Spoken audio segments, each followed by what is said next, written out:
Bom pessoal, aqui é o Tsu e um review especial para vocês que pediram bastante do Motorola Razr D3, um dos novos aparelhos da linha Motorola, os novos aparelhos da linha Razr, que vem com 2 chips, uma tela razoavelmente boa e um preço que as pessoas estão dispostas a pagar. Então vamos comigo para o review, vamos para as especificações dele. Bom, então como sempre falar um pouquinho da parte externa dele. O Razr D3 vem em 2 cores, você pode escolher 2 cores quando você for comprar, preto ou branco. Eu nunca tinha usado um aparelho branco, é até bacana, bonitinho. Não é muito bonito assim, mas é um aparelho bonitinho. Na parte da frente é só tela, o legal dele é que ele tem botões virtuais, então o botão fica por software mesmo, né, dentro da tela, não tem nenhum botão físico, que é bacana. Aqui é a câmerazinha frontal dele. Aqui do lado nós temos o micro USB e a entrada para o micro SIM, aqui, e a entrada para os 2 chips aqui. E novamente, igual o Motorola D1, o primeiro SIM, o SIM 1 que está marcado aqui, é o que pode usar 3G e o SIM 2 é o que não pode usar 3G. E tá assim, uma boa moda hoje de lançar aparelhos com 2 chips, né? Tô vendo que, não sei se o pessoal está pedindo bastante ou como é que tá isso, mas é uma moda atualmente lançar o celular com 2 chips. Bom, do lado aqui temos o botão de volume, o botão de ligar e desligar a tela. E a parte de trás, no mesmo design de todos os outros Motorolas, né? Aquele design de dente que eu falei. A parte de trás com esse plástico diferente aqui, não é Kevlar, é plástico mesmo. A câmera dele de 8 megapixels com flash, o speaker mostrando que tem NFC, né? Só um label aqui mostrando que tem NFC. E de todo o design dele, a única coisa que eu não gostei muito foi do botão de power, porque eu acho que ele ficou muito afundado. Eu não sei se é essa unidade de teste que eu peguei ou o que aconteceu, mas esse daqui tá muito afundado, é bem ruinzinho de ligar a tela. Não sei, talvez seja um problema meu mesmo, mas eu achei que ele ficou meio ruim. Bom, e em cima nós temos a entrada de fone de ouvido e headset. Bom, vamos lá falando um pouquinho do hardware do aparelho. Ele é um aparelho dual-core, então estou mostrando aqui diretamente por um aplicativo para vocês verem enquanto eu vou falando também. Ele é um dual-core, né, processador da MediaTek, que vai até 1.2 GHz. Essa aqui é a velocidade que ele está atualmente. Tem 1 GB de RAM, uma GPU é uma PowerVR 531, SGX 531. E a tela dele é uma resolução de 480 por 800, né? 480 por 800. Aqui mostra que tem um pouquinho menos porque uma parte fica só para os botões virtuais, o que é bem legal. Assim, não é um celular excepcional, né? Em termos de hardware, é algo bem na média. Mas como eu disse no review do D1, se você comparar isso daqui com aparelhos de antigamente, o D1 eu comparei com o primeiro Galaxy S, né? Que você podia comprar o primeiro Galaxy S por R$500 hoje. E eu compararia o D3 com o Galaxy S2, porque ele tem o mesmo processador dual-core, tem a memória RAM igual, que é 1 GB de RAM. Assim, quando eu digo o mesmo processador dual-core, não é o mesmo. Quero dizer que os dois são dual-core. E a mesma resolução de tela, que é 480 por 800.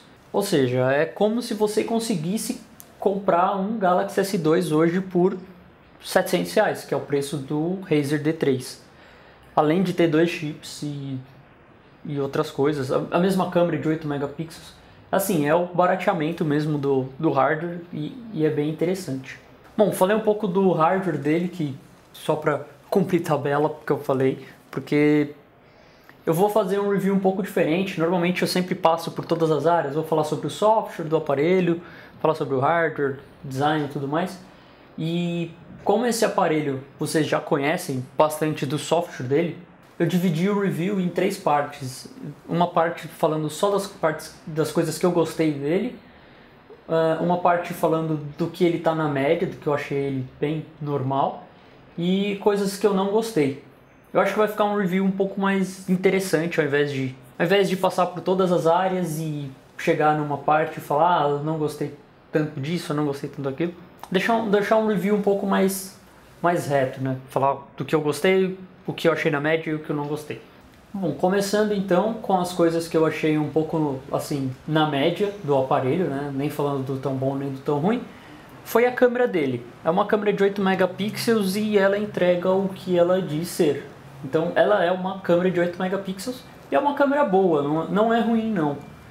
É o que você espera de uma câmera de 8 megapixels que inclui funções como o HDR, que eu já havia dito no review do D1, que eu acho bastante interessante uma câmera em um celular barato ter HDR, que eu acho que em tempos passados ia ser bem difícil, isso ia ficar segmentado só no mercado de high-ends, né, no mercado de celulares mais top.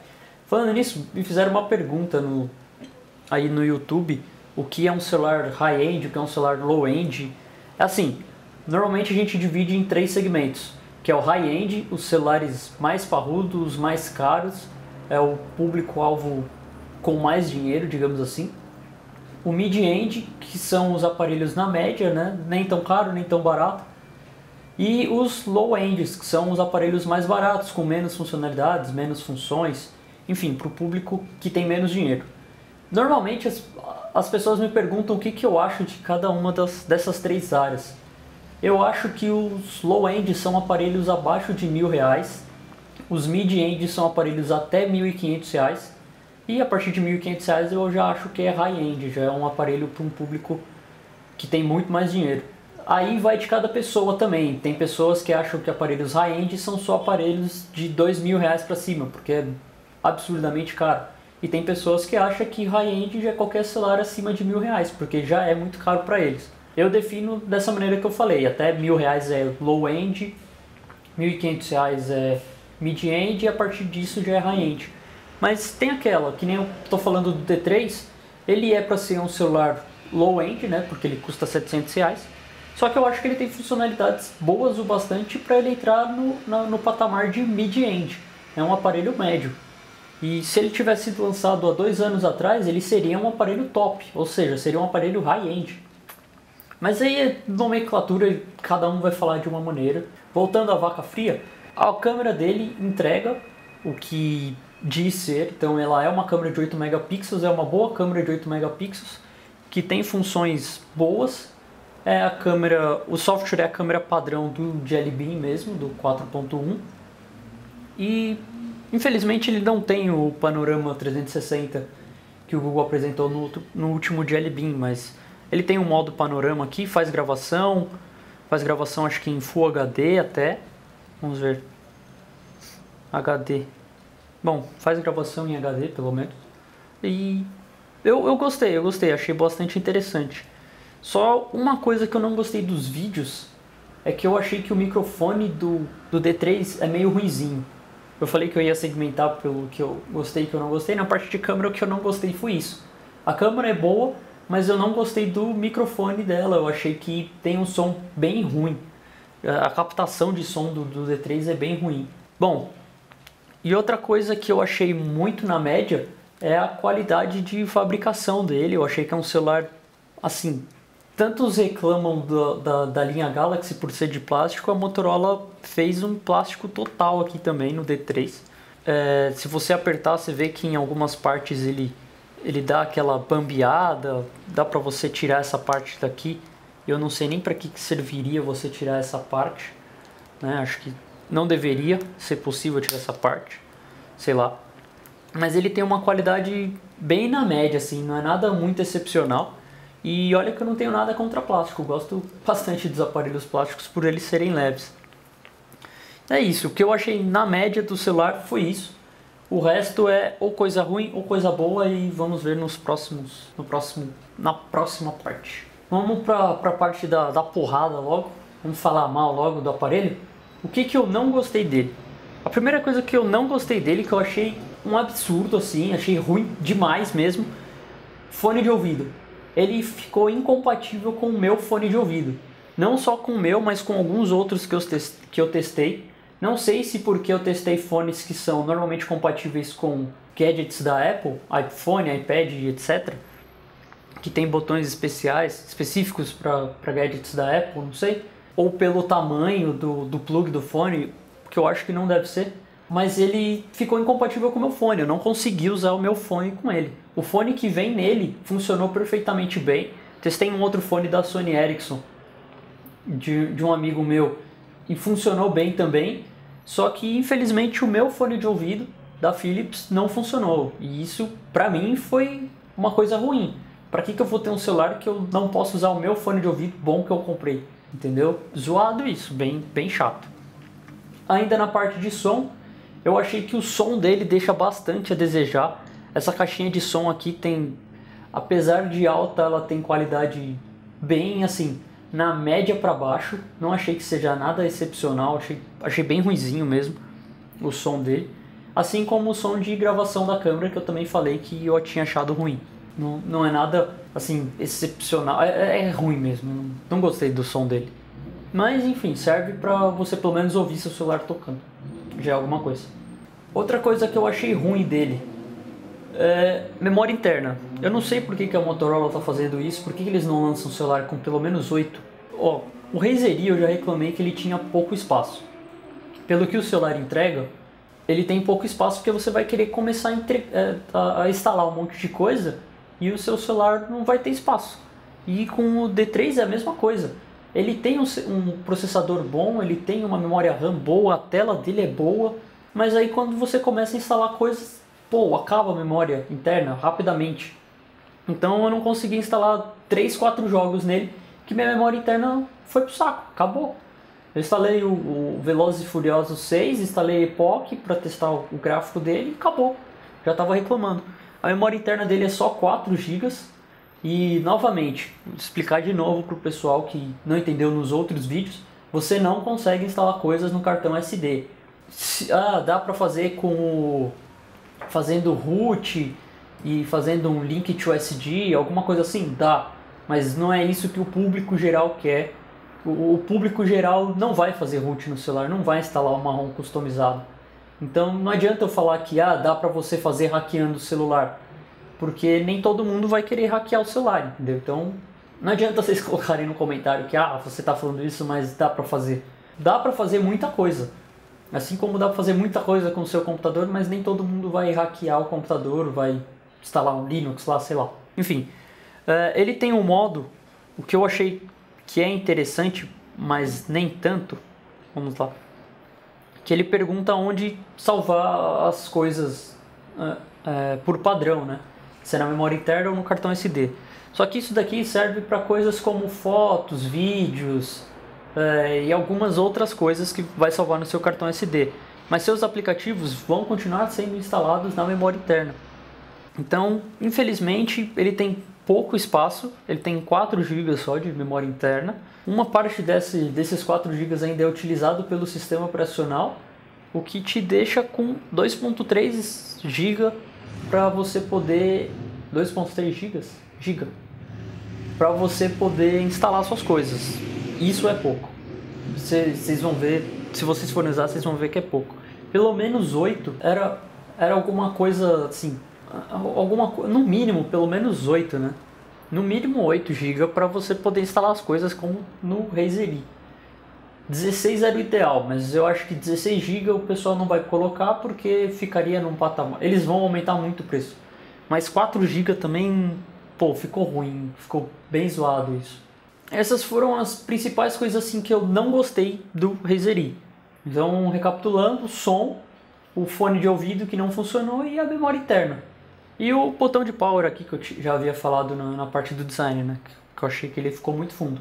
Essas 4 coisas são coisas assim, que pra mim são ruins o bastante para eu não querer comprar o celular. Claro que vai ter pessoas que não se importam com essas coisas.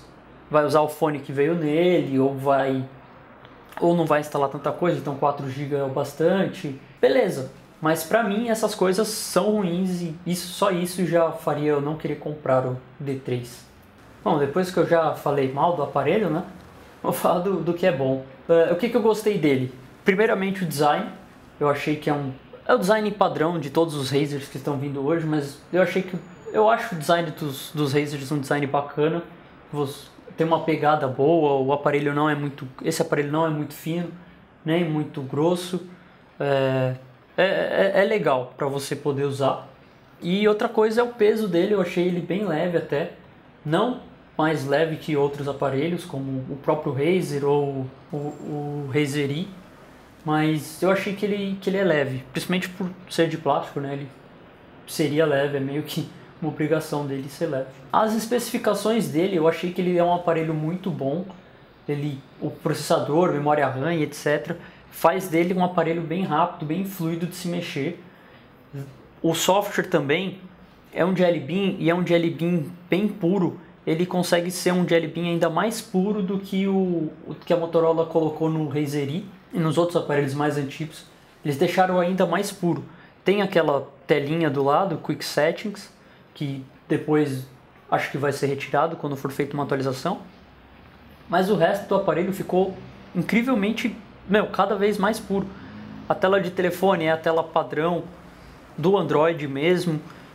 Ele veio com vários aplicativos padrões de contatos, de SMS, o aplicativo de câmera que eu mostrei para vocês.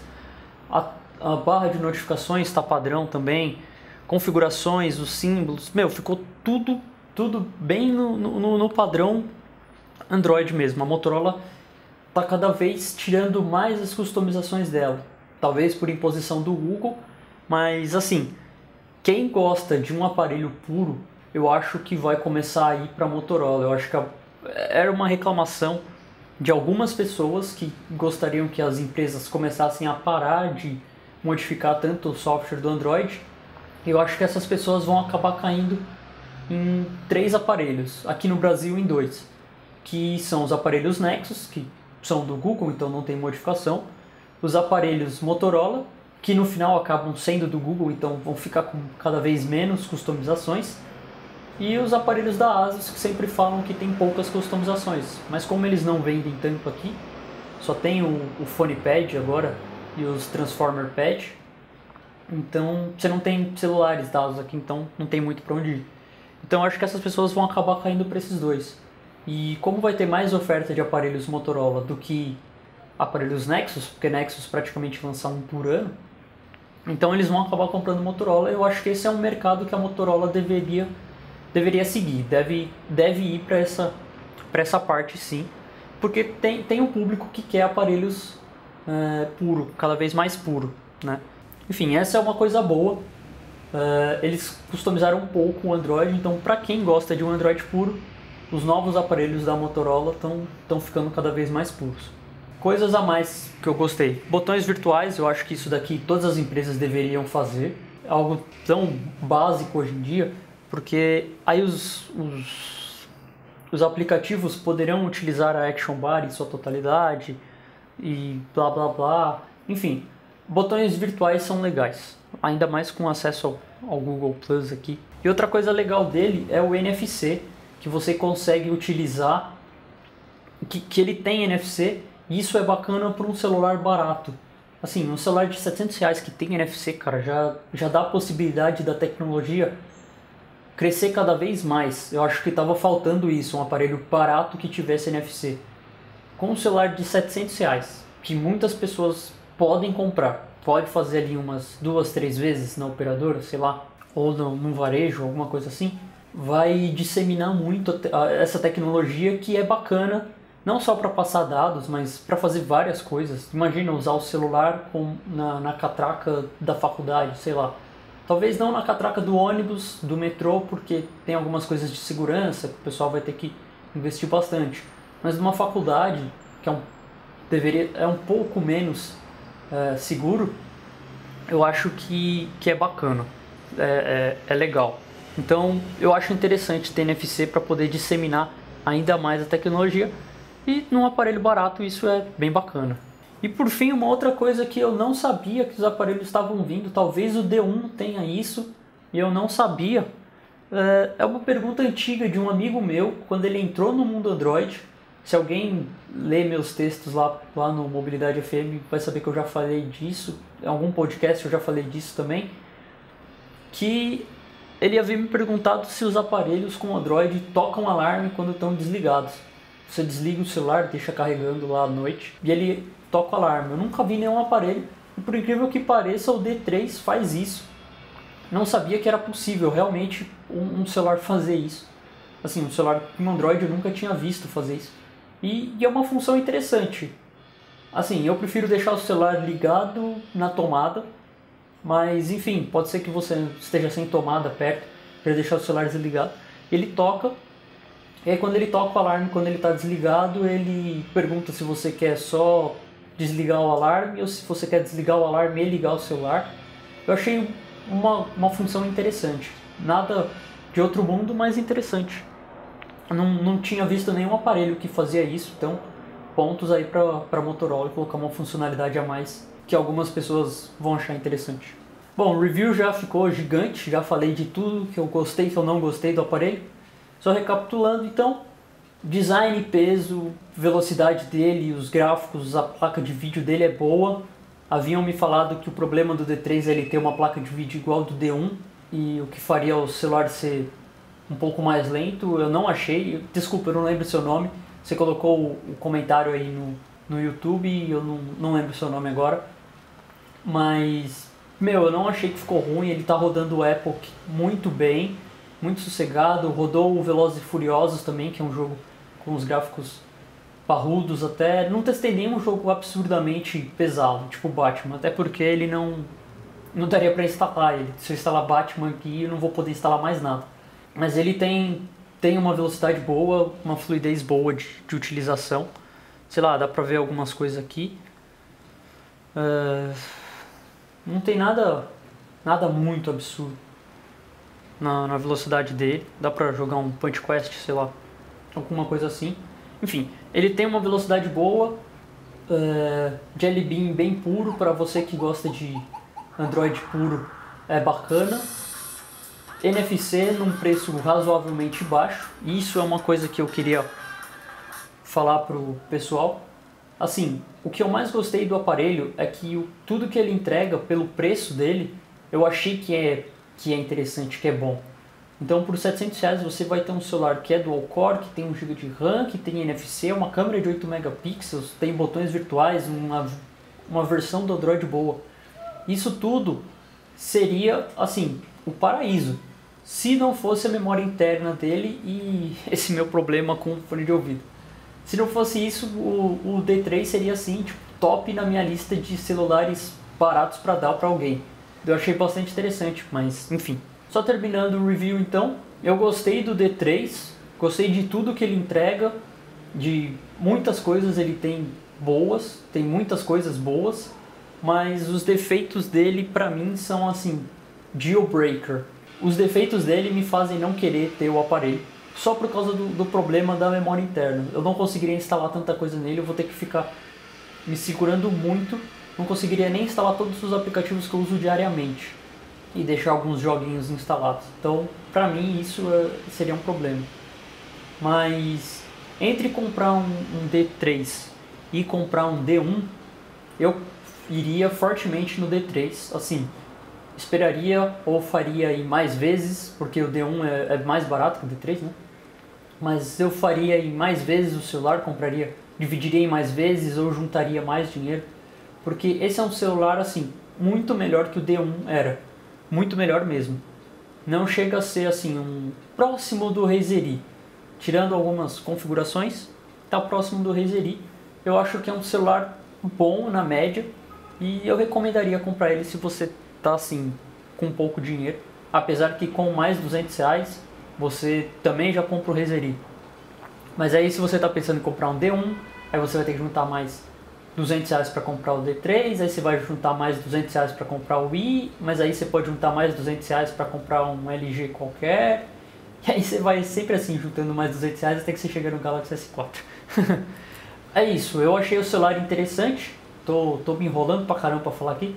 Eu achei o celular interessante, mas ele tem defeitos que me fazem não querer comprá-lo, não querer utilizá-lo e não recomendá-lo tanto assim para outras pessoas. Recomendo comprar se esses defeitos não forem ruins para você. Se esses defeitos você conseguir passar por cima deles, não ligar para eles. É isso que eu tinha para falar do D3. Foi mais um review aqui para o Mobilidade FM. Não se esqueçam dos joinhas. Não se esqueçam de compartilhar o vídeo, se inscrever no canal. E, claro, comentem, respondo todos os comentários. Então vai lá, dê seu joinha, já dá seu joinha agora, não esqueça. Clica aí, eu sei que você está assistindo pelo celular, é só você dar um toque no celular e apertar o botão de joinha. Se você está vendo no YouTube, é só você colocar aí embaixo, cara. Ou se você está vendo pelo próprio site, você coloca o mouse em cima do vídeo do YouTube e já vai aparecer o botão de joinha. Não se esqueça de dar joinha porque ajuda bastante. Mostra que você gostou do vídeo e para eu continuar fazendo vídeos. Eu só continuo fazendo vídeos porque vocês gostam e porque vocês falam comigo, senão eu pararia de fazer.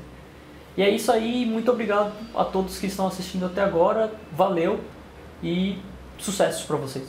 Falou!